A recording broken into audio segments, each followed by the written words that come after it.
The boy always sat alone at the far corner of the school cafeteria, where the noise softened into a dull blur and the world felt distant, like it was happening behind thick glass. While laughter bounced off the walls and trays clattered loudly, he stared down at his hands, tracing invisible shapes on the table, pretending the ache in his chest was just another sound he couldn't hear. Every day, surrounded by hundreds of children, he felt more invisible than ever, seen, but never truly noticed. If you believe small acts of kindness can change a life, take a moment right now to like this video, comment your thoughts, share it with someone who needs hope, and subscribe to the channel for more stories about second chances and compassion. His name was Ethan Miller, a quiet, slender 10-year-old with deep brown eyes that carried more weight than his age should allow. Born deaf, Ethan had learned early that the world was not built with him in mind. At Maplewood Elementary, in a modest town in the Midwest of the United States, teachers tried their best, but most were overwhelmed. The school had no full-time interpreter, no proper program for children like him. He relied on written notes, gestures, and guesswork. Every misunderstanding felt like a small failure, stacking up until silence became his shield.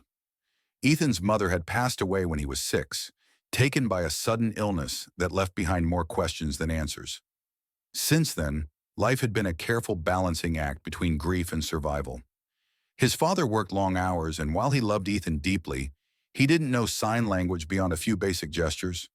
At home, they communicated through notes on the fridge, simple drawings and tired smiles. Love was there, strong and steady, but something was missing, a bridge that words alone couldn't build. At school, Ethan was labeled as the deaf kid, a title that followed him like a shadow.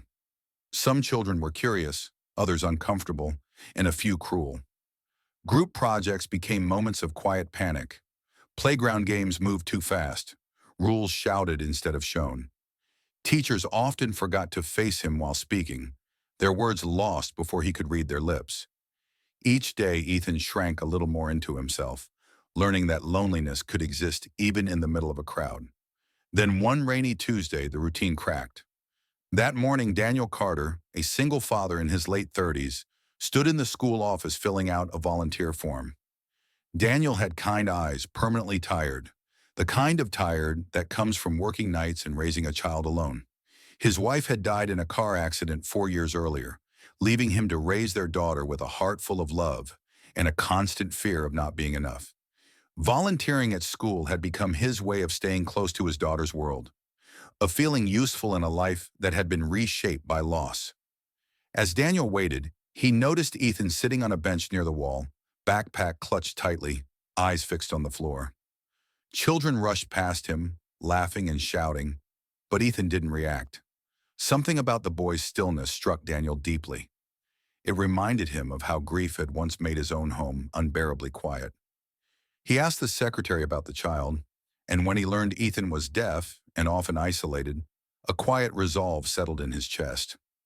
Daniel didn't know sign language. He had no experience with deaf children, but he knew loneliness. He knew what it felt like to sit in a room full of people and feel utterly alone. That afternoon during lunch duty, Daniel saw Ethan again, alone at the same table, methodically eating in silence. Daniel didn't approach him right away. Instead, he watched how teachers hurried past, how children glanced and then looked away. He noticed how Ethan's shoulders tensed whenever someone laughed nearby, as if bracing for a joke he couldn't hear but feared might be about him. That night, after putting his daughter to bed, Daniel sat at his kitchen table with his laptop open. He typed 3 words into the search bar: learn sign language. What began as curiosity turned into hours of study. His fingers felt clumsy, his movements slow, but something inside him felt right, like this was exactly where he was meant to be. Over the next few weeks, Daniel volunteered more often. He practiced signs in the mirror, watched videos during lunch breaks, and scribbled notes in a small notebook he carried everywhere. He learned how sign language wasn't just gestures, but a living, expressive language with its own rhythm and beauty.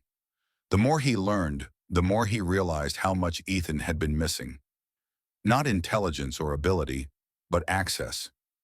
The first time Daniel used sign language in front of Ethan, it wasn't perfect. His hands hesitated, his timing was off. But when he signed a simple greeting, Ethan froze. His eyes widened, disbelief flickering across his face like light breaking through clouds. For the first time at school, someone was speaking his language. That moment changed everything. Ethan began to sit a little straighter. His eyes followed Daniel with curiosity instead of caution. Slowly, hesitantly, he responded, his hands moving with a confidence born from finally being understood. Their conversations were simple at first, about lunch, about homework, about favorite superheroes, but each exchange chipped away at the wall Ethan had built around himself. Other children noticed too. They saw Ethan smile more, saw him laugh silently but fully, his whole face lighting up. Some grew curious, asking Daniel what the signs meant. During recess, Daniel began teaching small groups of kids basic signs. Hello, thank you, friend.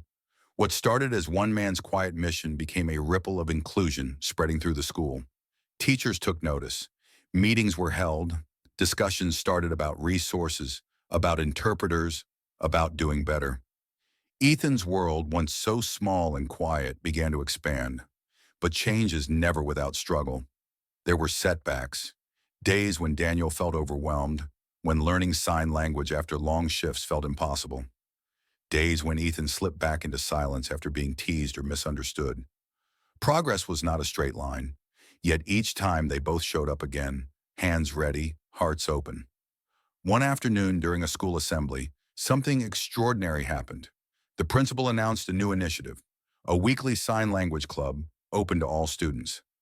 As applause filled the room, Ethan stood among his classmates, hands trembling, eyes shining. For the first time, he wasn't the odd one out. He was part of something bigger. At home, Ethan's father noticed the change too. His son came home animated, eager to show him new signs, new stories. It sparked something in him, a determination to learn alongside his child, to close the gap that grief and circumstance had left behind. Evenings once filled with quiet now buzzed with connection. Daniel watched all of this with quiet pride, never seeking credit.